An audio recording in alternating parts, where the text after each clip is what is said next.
Friendship, kilala niyo ba itong damo na to? Ayan, yung iba talagang karamihan tinatawag lang ito na damo. Pero kung alam niyo lang mga friendship, napaka-healthy ng halaman ng damong ito. Ayan, i-search niyo sa ang tawag nila dito na sa English ay porcelain siya mga friendship. Hindi ko lang alam sa Tagalog o sa natin. Tignan ko lang muna.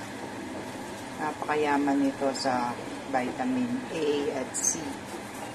Meron din siyang omega fatty.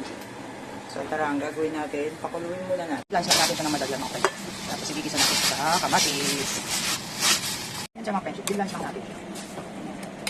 Wala yung mga hindi natin nakikita mga bacteria sa park, sa garden o kung saan natin natin nakikita. Kamatis at saka isang salad. Ilalagay na natin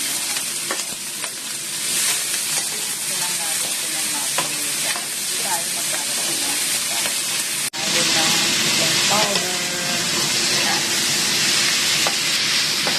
So ayan, mapansin ko. Nakahalal tayong kumbisa. Alright, ayan, tayo.